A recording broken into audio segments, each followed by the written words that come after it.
बिस्मिल्लाहिर्रहमानिर्रहीम। अज़ीज़ तलबा, हमारी आज की डिस्कशन डू वाइल और फॉर लूप के बारे में है। अपने प्रीवियस लेक्चर में हमने लूप्स के बारे में डिस्कस किया था कि लूप्स क्या होते हैं, किस काम के लिए इस्तेमाल किए जाते हैं और लूप्स की कौन कौन सी टाइप्स हैं। और जो लूप्स की टाइप्स थी उनमें से वाइल लूप को जो है हमने कल स्टडी किया था। तो आज हमने ये दो जो लूप्स हैं, डू वाइल और फॉर लूप, जो है इनको कवर करना है, इनको देखना है कि ये क्या है, इनका लिखने का तरीका क्या है और एग्जांपल्स में किस तरह से इनको इस्तेमाल किया जाता है। तो पहले डू वाइल लूप को देखते हैं। डू वाइल लूप का इंट्रोडक्शन देखते हैं। जैसा कि कल हमने पढ़ा था कि दो तरह के लूप थे, एक काउंटर कंट्रोल्ड लूप था और दूसरा जो है वो सेंटिनल कंट्रोल्ड लूप था। तो डू वाइल जो है वो सेंटिनल कंट्रोल्ड लूप है, जिसमें कंडीशन एवेलुएट होती है और जब कंडीशन जो है जब तक ट्रू रहती है लूप रेपिटेशन प्रोवाइड करता है, और जैसे ही कंडीशन फॉल होती है तो लूप जो है वो टर्मिनेट कर जाता है। ठीक है। तो जब तक कंडीशन ट्रू रहेगी तो एग्जीक्यूशन होती रहेगी, जब तक रेपिटेशन आपको मिलेगी उतनी बार जो है जिस स्टेटमेंट को आपने लूप के अंदर लिखा है वो एग्जीक्यूट होगी, और जैसे ही कंडीशन फॉल होगी तो लूप की बॉडी से हम एग्जिट कर जाएंगे। ठीक है। सो इस लूप को देखें और इसको वाइल लूप के साथ कंपेयर करें तो कुछ चीजें हमारे सामने आएंगी। तो इस लूप में क्या है कि condition comes after the body of the loop. पहले लूप की बॉडी है, बाद में कंडीशन है। ठीक है। सो ये लूप बुनियादी तौर पे उस जगह हम इस्तेमाल करेंगे वाइल लूप की जगह पे जहाँ पे जो स्टेटमेंट है उसको कम से कम एटलीस्ट वन टाइम जरूर एग्जीक्यूट होना हो। कंडीशन ट्रू हो या कंडीशन फॉल हो, एटलीस्ट वन टाइम उसमें जरूर एग्जीक्यूट होना हो। तो ऐसे केस में हम डू वाइल लूप इस्तेमाल करते हैं। It do something and then check the condition. ठीक है। तो इस तरह के लूप को आमतौर पे हम पोस्ट प्रोसेसिंग लूप कहते हैं। पोस्ट प्रोसेसिंग और जो प्री टेस्टिंग है, इसका फर्क हम आगे चल के डिस्कस करेंगे। पहले इसके सिंटैक्स को देखते हैं। तो ये बहुत सिंपल सा सिंटैक्स है। डू कीवर्ड लिखा जाता है सबसे पहले, फिर आप करली ब्रैकेट के अंदर जो है वो इसकी बॉडी लिखते हैं लूप की। इसमें जितने भी स्टेटमेंट्स चाहें आप लिख सकते हैं। अगर बिल्कुल जिस तरह इफ के केस में था या दूसरे लूप्स के केस में था या डिफरेंट कंडीशंस के केस में था, अगर सिंगल स्टेटमेंट हो तो फिर करली ब्रैकेट्स लगाने की ज़रूरत नहीं होती। लेकिन अगर मल्टीपल स्टेटमेंट्स बॉडी का हिस्सा हो तो फिर आप एक ब्लॉक बना देते हैं, उसको एनक्लोज कर देते हैं इन करली ब्रैकेट्स। ठीक है। तो डू लिखा, करली ब्रैकेट्स के अंदर जो है आपने स्टेटमेंट्स लिखी हैं, statement one, statement two and so on, statement N, और ये करली ब्रैकेट को आपने एनक्लोज कर दिया। ठीक है। उसके बाद आपने कीवर्ड लिखा है वाइल, और ब्रैकेट्स में पैरेंथेसिस में आपने कोई भी जो कंडीशन उस पर अप्लाई होगी वो कंडीशन लिख देनी है। ये सिंपल साइज का सिंटैक्स है। तो ये सिंपल साइज का सिंटैक्स है और इसके सामने ही हमारे पास इसका फ्लो चार्ट मौजूद है। तो डू से आप लूप की बॉडी में जाते हैं। लूप की बॉडी से जो है जो भी स्टेटमेंट्स हैं उनको एग्जीक्यूट करते हैं, उसके बाद कंडीशन चेक करते हैं। कंडीशन ट्रू हो तो दोबारा लूप की बॉडी में जाते हैं, फिर कंडीशन चेक करते हैं। जब तक कंडीशन ट्रू हो आप अगेन एंड अगेन जो है वो लूप की बॉडी में जाते हैं। जो भी स्टेटमेंट्स लिखी होंगी वो एग्जीक्यूट होती हैं। जैसे ही कंडीशन फॉलो हो तो लूप टर्मिनेट कर जाता है। तो ये सादा सा इसका फ्लो है, जिसको आसानी से समझा जा सकता है इस डायग्राम को देख के। तो खास बात यही है कि डू इट डू समथिंग। तो यहाँ जो भी स्टेटमेंट्स लिखी होंगी ये सारी की सारी एक बार जरूर एग्जीक्यूट होंगी, चाहे ये वाइल में लिखी हुई कंडीशन ट्रू हो या फॉल हो। ठीक है। तो अगर ये फॉल हुई तो एक बार ये स्टेटमेंट्स एग्जीक्यूट होंगी। ठीक है। अगर ये ट्रू हुई तो ये बार बार रिपीट हो सकती हैं जब तक कंडीशन ट्रू है। तो ऐसी जगह पे डू वाइल लूप का इस्तेमाल किया जाता है जहां irrespective of the condition statements ने एटलीस्ट एक बार जरूर एग्जीक्यूट होना। तो हम डू वाइल लूप इस्तेमाल करते हैं। अब कंसेप्ट आता है यहाँ पे प्री टेस्ट का और पोस्ट टेस्ट का। तो वाइल लूप जो हमने कल पढ़ा था उसमें पहले कंडीशन एवेल्युएट करते थे, फिर जो उसकी बॉडी में स्टेटमेंट्स थी उनको एग्जीक्यूट करते थे। डू वाइल के अंदर पहले स्टेटमेंट्स को एग्जीक्यूट करते हैं, बाद में उसको टेस्ट करते हैं, बाद में उसकी कंडीशन को एवेल्युएट करते हैं। तो ऐसा लूप जिसमें पहले कंडीशन टेस्ट हो, बाद में स्टेटमेंट्स एग्जीक्यूट हो, वो प्री टेस्ट लूप कहलाता है। तो वाइल लूप उसकी एग्जांपल है कि पहले कंडीशन चेक की जाती है, बाद में जो है स्टेटमेंट्स को एग्जीक्यूट किया जाता है। जबकि आज जो हम पढ़ रहे हैं डू वाइल लूप, ये पोस्ट टेस्ट लूप है। ये पहले स्टेटमेंट्स को एग्जीक्यूट करता है, बाद में कंडीशन को टेस्ट करता है। तो इसमें स्टेटमेंट एक बार जरूर एग्जीक्यूट होती है, चाहे कंडीशन गलत थी। तो इस तरह के लूप पोस्ट टेस्ट लूप कहलाते हैं। अब आ जाते हैं इसकी एग्जांपल्स पर, कैसे इस्तेमाल किया जाता है डू व्हाइल लूप को, किस तरह से ये काम करता है, इसका वर्किंग मैकेनिज्म क्या है। तो इस वर्किंग मैकेनिज्म को अगर आप अंडरस्टैंड करना चाहें तो हम एक एग्जांपल ले रहे हैं। Write a program that displays back counting from 10 to 1 using do while loop. Back counting display करवानी है, लूप इस्तेमाल करना है आपने डू व्हाइल 10 to 1। तो एक ही वेरिएबल काफ़ी होता है काउंटर के लिए, तो एक वेरिएबल लेते हैं इंटीजर है, चूँकि 10 to 1 जितने भी नंबर्स हैं सारे। तो इंट जी सेमीकोलन, राइट। जी को आपने 10 से स्टार्ट कर दिया, डू सी आउट जी। अब डू के अंदर जाके आपने पहली स्टेटमेंट लिखी है सी आउट जी, क्योंकि 10 को भी डिस्प्ले करवाना है, तो पहले तो 10 को डिस्प्ले करवा दे। फिर क्या करें, जी माइनस माइनस भी लिख सकते हैं आप इसकी जगह, z is equal to G minus one. तो z की जो वैल्यू थी उसमें से एक माइनस कर दें। अब कंडीशन को एवेल्युएट करें कि while z is greater or equal to one, while z is greater or equal to one. तो 9 बना है z इस एक्सप्रेशन को सॉल्व करने के बाद। तो 9 is greater or equal to one, condition true है। फिर से सी आउट के अंदर जो स्टेटमेंट है उसको एग्जीक्यूट कर दे। तो अब z की वैल्यू 9 हो चुकी थी, तो सी आउट क्या होगा स्क्रीन पे, 9। ठीक है, और ये एक्सप्रेशन 9 में से अगेन एक और माइनस कर देगा, तो वो बन जाएगा 8। 8 इज आल्सो ग्रेटर और equal to 1, your condition is again true. ठीक है, यहाँ तक कि आप इसको सॉल्व करते जाएं, ये रिलेशन पहुंच जाएगा आपका, बिल्कुल लास्ट में आ जाते हैं जब z जो है वो 3 प्रिंट हुआ। यहाँ पे आ गए when z is equal to 3, यहाँ इसमें से एक माइनस हो गया, तो z की वैल्यू 2 बन गई। 2 इज ऑल्सो ग्रेटर और इक्वल टू 1। तो फिर z ने एग्जीक्यूट होना है, सी आउट होना है, डिस्प्ले होना है। तो z की वैल्यू अब 2 है, 2 स्क्रीन पर डिस्प्ले होगा, 2 माइनस वन 1 बचेगा, 1 इज ग्रेटर और इक्वल टू 1, कंडीशन ट्रू है, 1 स्क्रीन पर डिस्प्ले होगा, राइट। 1 के डिस्प्ले होने के बाद यहाँ पे जब आप आएंगे तो z 0 हो जाएगा, 0 ग्रेटर और इक्वल टू 1 नहीं है, कंडीशन फॉल हो जाएगी, लूप टर्मिनेट कर जाएगा। ठीक है, तो इस तरह 10 से लेके 1 तक सारी बैक काउंटिंग जो है वो डिस्प्ले हो जाएगी स्क्रीन पे। तो बहुत सिंपल सी एग्जांपल है, आपको इसकी समझ आ गई होगी। एक और एग्जांपल लेते हैं। Write a program that gets starting and ending point from the user and display all odd numbers in the given range using do while loop। एक इनिशियल नंबर बताना है, एक फाइनल नंबर बताना है, उसके दरमियान में जितने आड नंबर्स होंगे उन सबको डिस्प्ले करना है, राइट। सो आसान है ये। 3 वेरिएबल आपको एटलीस्ट चाहिए हैं, एक स्टार्टिंग पॉइंट के लिए, एक एंड पॉइंट के लिए, और एक आड नंबर को डिस्प्ले करवाने के लिए। ठीक है, तो इसने 3 ही वेरिएबल लिए हैं।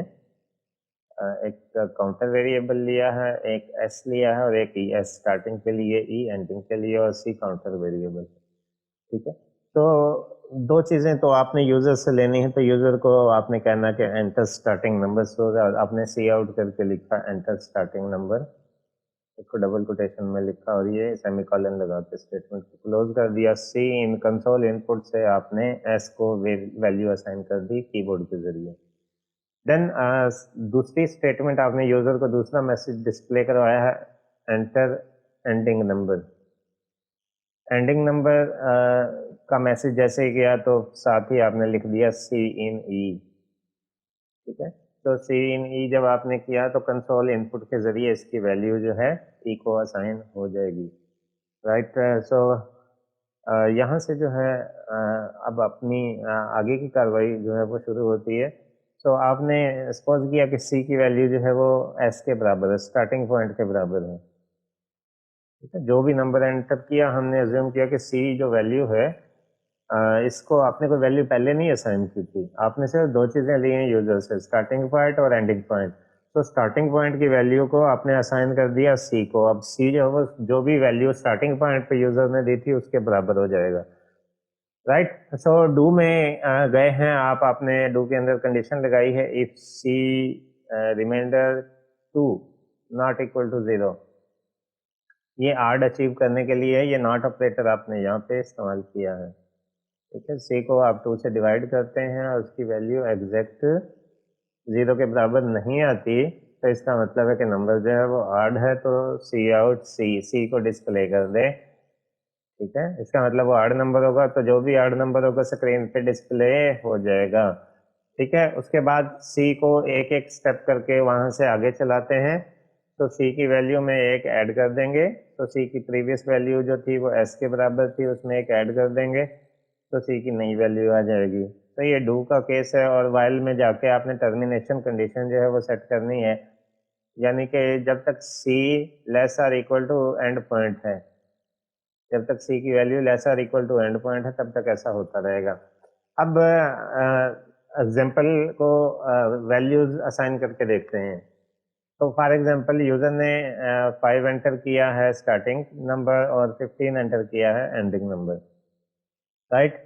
तो यहाँ से c इज इक्वल टू 5 होगा इनिशियली, तो चेक करें 5 divided by 2 is not equal to 0। जी हाँ, ऐसा ही है। 5 को 2 से डिवाइड करें तो 1 रिमाइंडर बचेगा, पूरा पूरा डिवाइड नहीं होता। तो स्क्रीन पे 5 को डिस्प्ले करवा दें, तो पहला आर्ड नंबर आपका स्क्रीन पे डिस्प्ले हो जाएगा। अब 5 के अंदर 1 ऐड कर दें तो ये 6 बन जाएगा, ठीक है। तो कंडीशन को चेक करें, सी 6 अभी भी 15 से लेस है, तो कंडीशन ट्रू है। दोबारा से एक कंडीशन पे आ जाएं, 6 को 2 से डिवाइड करें, वो 0 के बराबर आ जाता है, इसका मतलब ये कंडीशन फॉल हो गई, तो ये स्टेटमेंट एग्जीक्यूट नहीं होगी। फिर आप सी में एक और ऐड करेंगे, तो पहले 6 था, अब उसमें 1 और ऐड कर दें तो ये बन जाएगा 7, ठीक है।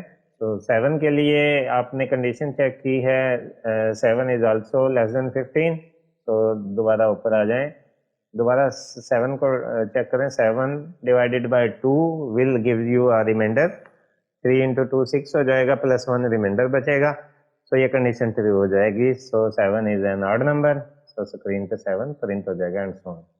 तो इस तरह आप 15 तक जो है वो बिल्कुल इसी तरह जाएंगे। यहाँ से लास्ट वाली 2 वैल्यूज को भी वेरीफाई करवा देते हैं। मिसाल के तौर पे ये जो है वो यहाँ से बना 13 is also less or equal to 15, ठीक है। 13 को चेक किया, 1 रिमाइंडर बचेगा, 6 इंटू 2 12 प्लस 1 13 बनता है, ठीक है। तो 13 को सी आउट कर दे, स्क्रीन पर डिस्प्ले कर दे, उसमें एक ऐड कर दे, ये बन जाएगा 14। 14 भी 15 से लेस है, लेकिन 14 के लिए कंडीशन फॉल हो जाएगी, क्योंकि 14 7 इंटू 2 14 पूरा पूरा डिवाइड हो जाएगा, तो रिमाइंडर कुछ नहीं बचेगा, ठीक है। सो इसको सी आउट नहीं करना, तो फिर ये जो 14 था उसमें आप एक और ऐड कर दें, तो ये बन जाएगा 15, राइट। तो 15 के बराबर है, कंडीशन अभी भी ट्रू है। 15 पे आ जाएं, 7 इंटू 2 14 प्लस 1 15 बनता है, तो 1 रिमाइंडर बचेगा, तो ये नॉट इक्वल टू 0 है। तो सी आउट 15 कर दे, 15 में एक ऐड कर दे, ये 16 बन जाएगा यहाँ से। तो वाइल में 16 is less or equal to 15 नहीं होता, कंडीशन फॉल हो जाएगी, लूप टर्मिनेट कर जाएगा। तो इस तरह ये नंबर स्क्रीन पे डिस्प्ले हुए 5 7 9 11 13 और 15, आप देख सकते हैं कि ये सारे के सारे ऑड नंबर्स हैं। तो ये डू वाइल लूप के जरिए आपने एक मखसूस रेंज देके उसके अंदर जितने भी ऑड नंबर्स पॉसिबली बन सकते थे वो डिस्प्ले करवा दिए। ओके, सो अब आगे चलते हैं। ये एक और प्रोग्राम है आपके पास, write a program that read the current state of telephone line. Automatically read करने के लिए है टेलीफोन लाइन की करंट वर्किंग स्टेट क्या है, वो काम कर रही है या नहीं कर रही. The user should enter W for working state and D for dead state. User ने एंटर करना है W और D फॉर वर्किंग और डेड स्टेट. ये बिल्कुल ऐसे ही है जैसे आप सर्विस सेंटर पे टेलीफोन लाइन पे कॉल करते हैं तो वो कहते हैं फलां चीज़ के लिए आप फलां बटन प्रेस करें, फलां के लिए आप फलां प्रेस करें.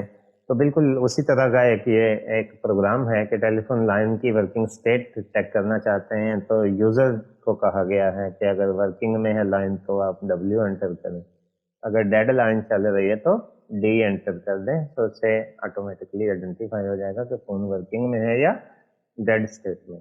ठीक है. Any other input should be invalid. अगर कोई इसके अलावा यूजर ऑप्शन दे दे तो कहीं ये इनवैलिड है. ठीक है. जैसे आप फोन लाइन पे कोई गलत नंबर एंटर कर देते हैं तो कहते हैं आपका इंतखाब जो है वो दुरुस्त नहीं है, आपका इंतखाब इनवैलिड है. So use do while loop to force the user to enter a valid input value. तो प्रोग्राम लिखना आपने ऐसा करने के लिए डू व्हाइल लूप यूज करके. ओके. सो W है या D है, ये कैरेक्टर है. तो आपको कैरेक्टर वेरिएबल की जरूरत है. ठीक है. तो एक कैरेक्टर वेरिएबल जो है वो डिक्लेयर किया हमने, कैरेक्टर डाटा टाइप लिया, CHAR ये डाटा टाइप है और ये S उसका नाम है कैरेक्टर वेरिएबल का. ठीक है. आइडेंटिफायर के तौर पे आपने उसको इस्तेमाल किया है. देन आपने डू व्हाइल लूप लगाया, do cout enter the state of phone. ठीक है. आगे इंस्ट्रक्शन है कि W लिखना है आपने फॉर वर्किंग एंड D लिखना है आपने फॉर डेड. तो कॉमास को डिस्प्ले करवाने के लिए इस तरह जो है वो बैक स्लैशेस का इस्तेमाल किया गया है. ठीक है. एस्केप सीक्वेंस का एक टॉपिक है आपके प्रीवियस चैप्टर्स में, अगर आप मज़ीद डिटेल में जाना चाहें तो वहाँ से इसको स्टडी कर सकते हैं. और सी इन करके आपने कैरेक्टर वेरिएबल को रीड करवा लिया, सी इन सेमीकोलन. ठीक है. तो ये एक बार रीड तो करना ही करना, उसके बाद सी इन करना है कि स्टेट जो भी है. राइट. तो साथ ही आपने जो है वो लिखा है while S not equal to W and S not equal to D. Right. So यहाँ थोड़ी सी कमी है प्रोग्राम के अंदर, कुछ चीज़ें आपको मज़ीद करनी पड़ेंगी. ठीक है. सो अगर ऐसा होता है, ये चीज़ें एंटर कर दी हैं यूज़र ने, while S not equal to W and S not equal to D. अगर ये दोनों ही नहीं होते तो नीचे एक सी आउट स्टेटमेंट लिख देंगे, सी आउट डबल कोटेशन में आप लिख देंगे कि नंबर इज इनवैलिड. ठीक है. कोई भी अगर इनपुट देंगे तो वो साथ डिस्प्ले करवा दे नंबर इज इनवैलिड. राइट. सो जैसे ही यूजर कोई चीज एंटर करेगा इनमें से, वो आपने एंटर कर लिया. अब आपने यहाँ पे एक कंडीशन लगानी है, इफ कंडीशन लगा के आप जो है वो उसको रीड करेंगे कि क्या एंटर किया है यूजर ने. ठीक है. या आपका प्रोग्राम अदरवाइज अगर इनके अलावा कोई चीज एंटर करते हैं तो वैसे ही आपका प्रोग्राम जो है वो टर्मिनेट कर जाएगा, दोबारा से आप उसको रन करें. ठीक है. तो बताना है यूजर ने. सो आप एक कंडीशन लगाएंगे इसके अंदर, डू के अंदर, कि अगर जो है एस की वैल्यू W के इक्वल आ जाती है तो डिस्प्ले करे कि ये वर्किंग स्टेट है, अगर वो D के इक्वल आ जाती है तो वो डिस्प्ले करे कि ये डेड स्टेट. ठीक है. So don't follow this program as it is. इसमें कुछ मिस्टेक हैं तो मैं इसका प्रॉपर सोल्यूशन आपको प्रोवाइड कर दूंगा. अब आते हैं अपने अगले टॉपिक की तरफ, फॉर लूप. फॉर लूप क्या है, ये कैसे काम करता है. तो अगर लूप का इनिशियल लेक्चर जो है वो जहन में लेके आए तो लूप्स की 3 टाइप्स पढ़ी थी हमने और 2 कैटेगरीज पढ़ी थी. एक थी सेंटिनल कंट्रोल्ड लूप और दूसरी थी काउंटर कंट्रोल्ड लूप. तो फॉर लूप बुनियादी तौर पे एक काउंटर कंट्रोल्ड लूप है. For loop is counter controlled loop. ठीक है, तो इसको काउंटर कंट्रोल्ड लूप कहेंगे। इसके अंदर जो है इसका अपना एक काउंटर होगा, उसके जरिए कंट्रोल होगा। इसमें नंबर ऑफ इटरेशन का हमें पहले से पता होगा कि इसने कितने टाइम एग्जीक्यूट होना है। ठीक है, ये बहुत इजी है, फ्रीक्वेंटली यूज होता है, फ्लेक्सिबल है, प्रोग्रामर बहुत फ्रीक्वेंटली इसको इस्तेमाल करते हैं। इसका इस्तेमाल भी रिलेटिवली इजी है as compare to other loops. तो ये देखते हैं ये क्या है, इसमें क्या क्या चीज़ें होती हैं, कैसे लिखा जाता है। तो सबसे पहले इसका सिंटैक्स है। सिंटैक्स में आप कीवर्ड लिखते हैं फॉर, ठीक है, FOR, फॉर, स्मॉल लेटर में लिखना है इसको फॉर। और पैरेंथेसिस के अंदर आपने तीन चीज़ें लिखनी है। Number 1 initialization, number 2 some condition, number 3 increment और डिक्रीमेंट। अब ये तीनों चीज़ों को अंडरस्टैंड करने की ज़रूरत है। इनिशियलाइजेशन में आप काउंटर वेरिएबल को कोई इनिशियल वैल्यू असाइन करते हैं कि शुरू कहाँ से करना है काउंटर को। ठीक है, कोई भी इनिशियल वैल्यू देके जो है उसको स्टार्ट करते हैं। कंडीशन जो है ये बुनियादी तौर पे आपकी टर्मिनल कंडीशन होगी। कोई भी रिलेशनल एक्सप्रेशन जो है वो लगा के लेस आर इक्वल टू और ग्रेटर देन, इस टाइप की कोई कंडीशन लगा के आप टर्मिनल कंडीशन सेट करेंगे कि इस लूप ने खत्म किधर होना है।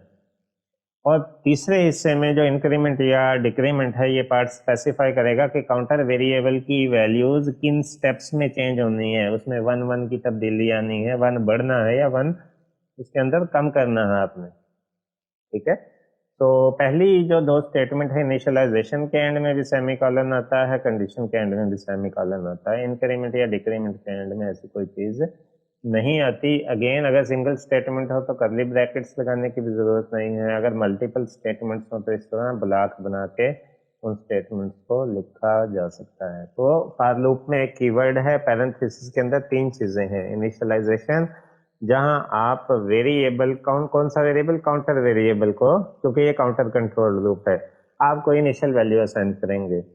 दूसरे हिस्से में जहां कंडीशन लिखा है आपने, आप कोई टर्मिनल कंडीशन लगाएंगे कि काउंटर वेरिएबल की वैल्यू अगर क्या हो जाए तो प्रोग्राम टर्मिनेट करें। ठीक है, और तीसरे हिस्से में आप इंक्रीमेंट या डिक्रीमेंट करेंगे काउंटर वेरिएबल के अंदर, क्योंकि काउंटर वेरिएबल की चेंजेस ही आइटरेशंस को डिफाइन करेंगी। ये प्रैक्टिकली हमने एग्जांपल लेके देखी है। फॉर लूप के अंदर तीन चीजें हैं जो वाजे करके आपने जो है वो दी हैं। पहला हिस्सा जो है कीवर्ड है, देन पैरेंथेसिस में x इज इक्वल टू 1 और y इज इक्वल टू 1, यानी एक से ज्यादा काउंटर वेरिएबल्स भी एक साथ असाइन किए जा सकते हैं। ठीक है, जैसे आपने x और y दो वेरिएबल्स काउंटर वेरिएबल के तौर पे यहाँ पे यूज किए हैं। x पे कंडीशन लगाई है x less or equal to 10, जब तक x less or equal to 10 होगा ये लूप रिपीट होता रहेगा। ठीक है, इसके बाद आपने इंक्रीमेंट और डिक्रीमेंट में देखें तो ये कंडीशंस लगाई हैं x प्लस प्लस और y प्लस प्लस। ठीक है, तो x की वैल्यू में भी एक एक ऐड करना है, y की वैल्यू में भी एक एक करके आपने इजाफा करना है, 1 1 का स्टेप लेके। ठीक है, it is like x is equal to x plus 1 और y is equal to y plus 1। तो ये तीन हिस्से वाजे हैं यहाँ पे फॉर लूप के लिए। ये इसका फ्लो चार्ट है।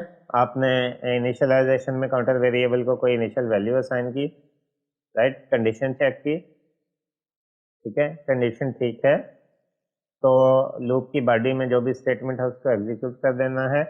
काउंटर वेरिएबल की वैल्यू इंक्रीज या डिक्रीज कर देनी है और वापस आ जाना है, राइट। और ये लूप चलता रहेगा जब तक इंक्रीमेंट या डिक्रीमेंट के हिसाब से कंडीशन फॉल नहीं होती। जैसे ही कंडीशन फॉल होगी फॉर लूप जो है वो टर्मिनेट कर जाएगा। अब इसकी कुछ एग्जांपल्स देख लेते हैं। तो पहला प्रोग्राम है, write a program that display counting from 1 to 5 using for loop. बहुत सिंपल सा एक प्रोग्राम है, कुछ भी नहीं करना है, एक सिंपल लूप लिखा है आपने इसमें। डायरेक्ट एग्जांपल को देखेंगे, for n is equal to 1। ठीक है, ये काउंटर वेरिएबल लिया है आपने n, इसको ये डिक्लेयर किया आपने integer variable int n semicolon, for n is equal to 1, n less or equal to 5, n plus plus. ठीक है, तो क्या किया आपने, n की वैल्यू 1 रखी है, starting value, initial value. n पे कंडीशन लगाई है कि जब तक n की वैल्यू लेस देन 5 रहे या लेस आर इक्वल टू 5 रहे, ठीक है, तब तक ये लूप चल सकता है। और n की वैल्यू में एक एक करके आपने इजाफा करना है, n प्लस प्लस। ठीक है, 1 1 का इंक्रीमेंट आपने उसमें लेना है।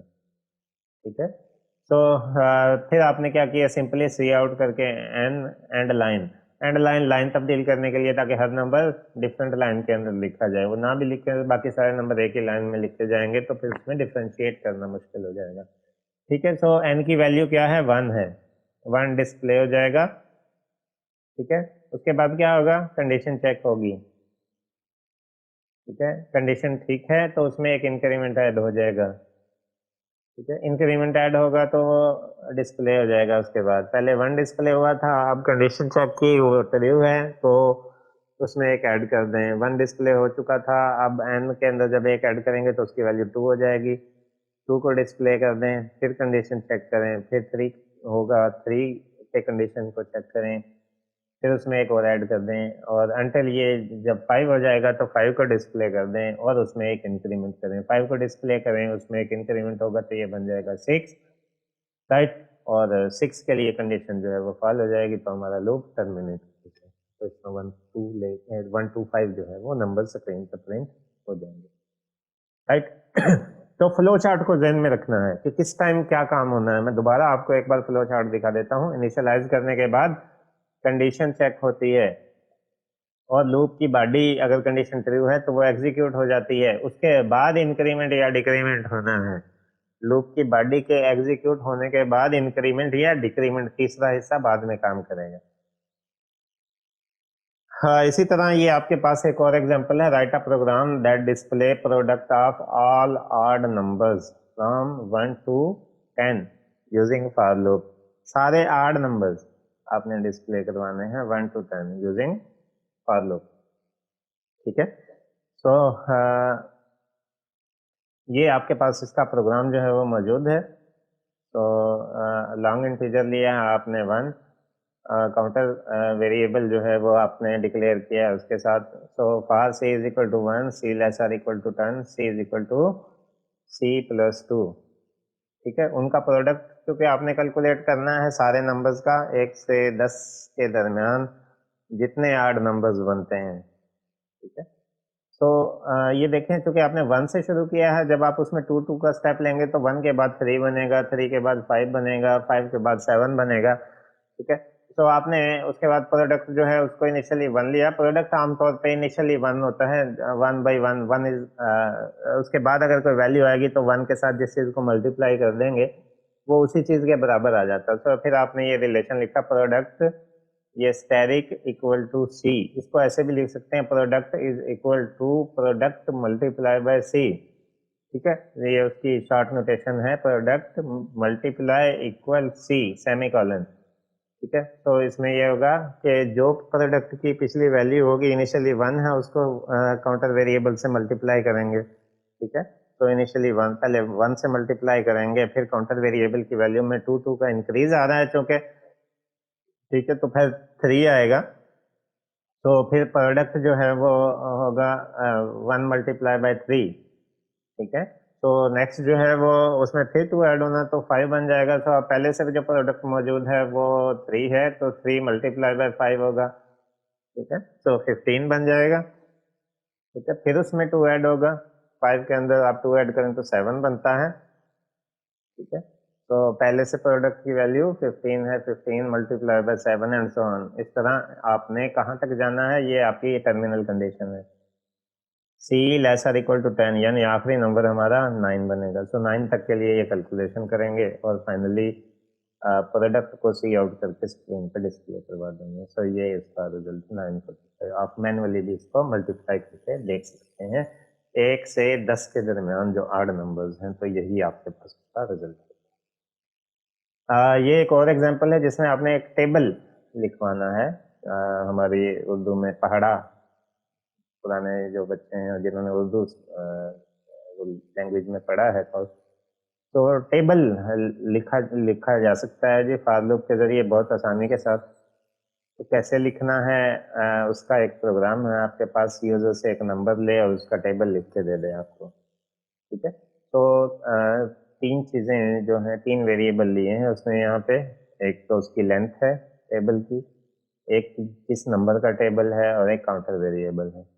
तो यूजर से आपने क्या क्या पूछना है, आपने नंबर पूछना है और लेंथ पूछनी है। That inputs table number and length of the table, और डिस्प्ले कर देते टेबल को। ठीक है, लेंथ का मतलब है 10 तक आपने जाना है या 20 तक जाना है या 50 तक जाना है, कहाँ तक आपने टेबल जो है वो डिस्प्ले करवाना है। ठीक है, तो सी आउट सी इन करके ये पहले टेबल की वैल्यू ले ली, फिर टेबल की लेंथ पूछ ली आपने यूजर से, राइट। फिर आपने फॉर लूप लगाया C is equal to 1, C less or equal to length of the table, C plus plus, एक एक करके जो है वो आपने काउंटर वेरिएबल को चेंज करना है। ठीक है, तो सी आउट, उसके बाद आपने एक वैल्यू लिखी है जो नंबर है टेबल का। मिसाल के तौर पे अगर यूजर ने 2 एंटर किया था तो यहाँ हमेशा 2 डिस्प्ले होगा, फिर ये मल्टीप्लाई का साइन डिस्प्ले होगा। काउंटर वेरिएबल की वैल्यू चूंकि 1 1 करके चेंज होगी तो वो जो है वो ऑटोमेटिकली बदलती जाएगी हर बार जब ये स्टेटमेंट एग्जीक्यूट होगी। सी की वैल्यू ये is equal to double quotation में लिखा है तो ये एज इट इज स्क्रीन पे डिस्प्ले हो जाएगा, ये मल्टीप्लाई का साइन भी एज इट इज स्क्रीन पे डिस्प्ले हो जाएगा। ठीक है, ये जो पोर्शन है ना, ये एक्सप्रेशन है सी टैब मल्टीप्लाई बाय सी, ये असल प्रोडक्ट कैलकुलेट करने के लिए इज इक्वल टू के बाद जो है ये रिजल्ट जो भी उसका बनेगा वो स्क्रीन पे डिस्प्ले हो जाएगा।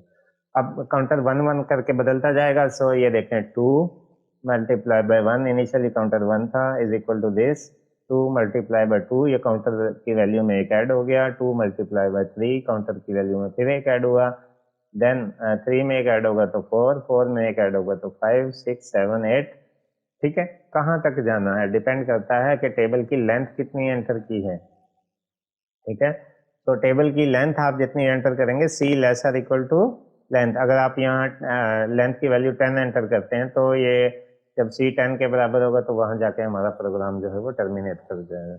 इसका कोई भी टेबल जो है वो सिंगल क्लिक में लिखा जा सकता है। आपको करना क्या पड़ेगा, सिर्फ 2 चीजें देनी पड़ेंगी। आपने किस चीज का टेबल लिखना है, कौन से नंबर का टेबल लिखना है और उसकी लेंथ कितनी रखनी है। ठीक है, उसको आपने मल्टीप्लाई बाय 10 तक कैलकुलेट करना है या मल्टीप्लाई बाय 20 तक करना है, या जहां तक भी आप कैलकुलेट करना चाहें, सिंगल क्लिक में आपका प्रोग्राम एग्जीक्यूट होते ही पूरा टेबल आपको डिस्प्ले कर देगा। ठीक है, ये हमारी आज की डिस्कशन का लास्ट प्रोग्राम है। इसमें आपने एक सीरीज जो है वो स्क्रीन पर डिस्प्ले करवानी है। Write a program that input the value of x and range. ठीक है, it then calculates and print the sum of the following series, और ये सम फॉलोइंग सीरीज का जो है सम जो है वो कैलकुलेट करके देना है। 2 चीजें आपने इसको बतानी है। ठीक है, enter the value of x, x की वैल्यू एंटर करनी है जो भी हो, तो इस सीरीज को सॉल्व करना है आपने। रेंज एंटर करनी है कि ये 100 आना है तो कहाँ तक जाना है इसने। तो बहुत सिंपल सा एक प्रोग्राम है ये। इसमें आपने 2 3 चीज़ें वेरिएबल जो है आपके काम आएंगे। इसने वेरिएबल डिक्लेयर किए आई एन और एच, कहाँ कहाँ इस्तेमाल किया, फ्लोट में सम उसने यूज़ किया है और डिनोमिनेटर यूज़ किया है। ठीक है, सो क्या क्या लिया है, enter the value of X, पहले एक्स की वैल्यू रीड करवा ली। So this is a program, program कहता है write a program that inputs the value of x and range. 2 चीजें ले, it then calculates and print the sum of following series. ठीक है, इस सीरीज का आपने सम कैलकुलेट करके देना। सीरीज क्या है, 1 + 1 by x plus 1 by x square plus 1 by x cube plus so on लिखा है, लेकिन आपने रेंज बतानी है। ठीक है, कि आपने एक्स पावर 5 तक जाना है या एक्स पावर 6 तक जाना है या एक्स पावर 7 तक जाना है। बहुत आसान सा प्रोग्राम है। ठीक है, सो कुछ वेरिएबल उसने असाइन किए। पहले हम उस डाटा पे जाते हैं, सी आउट सी इन करके जो इसने लिया है, एक्स की वैल्यू रीड की है और फिर सी इन करके इसने रेंज एंटर की है कि एक्स की पावर मैक्सिमम कितनी लेनी है। उसके बाद इसने फॉर लूप लगाया, for i is equal to 0, i less than n, i plus plus. ठीक है, for i is equal to 0, i less than n, i plus plus. तो आई को इसने कहाँ इस्तेमाल किया है, आई को उसने इस्तेमाल किया है डिनोमिनेटर की पावर फाइंड आउट करने के लिए। ये डी ई एन वेरिएबल लिया, denominator is equal to power, यहाँ फंक्शन है सी प्लस प्लस में, फंक्शन को इस्तेमाल किया। उसका ये लिखने का तरीका है पी ओ डब्ल्यू, और पैरेंथेसिस में पहले एक्स लिखते हैं फिर उसकी पावर लिखते हैं। ठीक है, तो x की वैल्यू यूजर ने दी होगी, i की वैल्यू लूप से आएगी, ठीक है, i की वैल्यू लूप से आएगी, तो डिनोमिनेटर कैलकुलेट होगा, ठीक है। Then sum is equal to sum plus 1 over denominator. ये रिलेशनशिप जो है ये सारा हमारा काम जो है वो कंप्लीट कर देगा, ठीक है। तो सम को इनिशियली देखें हमने 0 से शुरू किया, sum is equal to 0, right. So counter variable को भी आपने कहाँ से शुरू किया है, 0 से शुरू किया है। अब आप देखें पहला डिनोमिनेटर क्या आएगा, 0 पुट करें, x की पावर 0, समथिंग पावर 0 किस चीज के बराबर होती है, 1 के बराबर, सो 1 डिवाइडेड बाय 1 1 के बराबर आ जाएगा। सो ये पहला नंबर आपके पास आ गया, ठीक है। कुछ भी नहीं किया, फॉर लूप को जब जस्ट आपने शुरू किया तो डिनोमिनेटर कितना आया आपके पास, 1 आ गया, ठीक है।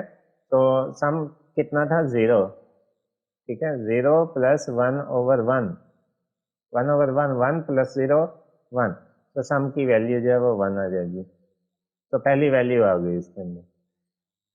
अब क्या करना है, अब इंक्रीमेंट होगा, सो 0 से 1 हो जाएगी आई की वैल्यू,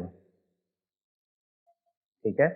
उसके बाद डिनोमिनेटर दोबारा कैलकुलेट किया जाएगा, x की पावर 1, x जो भी लिया होगा यूजर ने, ठीक है, x पावर 1, यहाँ से डिनोमिनेटर कैलकुलेट हो जाएगा।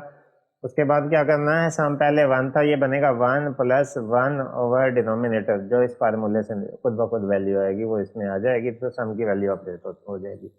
तो इस तरह ये सिलसिला चलता रहेगा यहाँ तक कि काउंटर वेरिएबल चूंकि पावर के तौर पे इस्तेमाल हो रहा है आई, जब तक कि आई की वैल्यू रेंज को अप्रोच नहीं करती, जब तक रेंज से छोटी रहती है, ठीक है, जब तक आई की वैल्यू लेस देन रेंज रहती है, ठीक है। क्योंकि 0 से शुरू किया है तो लेस देन एन लिखा है, इक्वल नहीं लिखा साथ में, ठीक है, अदरवाइज वो उससे एक स्टेप जो है वो आगे चला जाएगा, ठीक है। तो जब तक आई की वैल्यू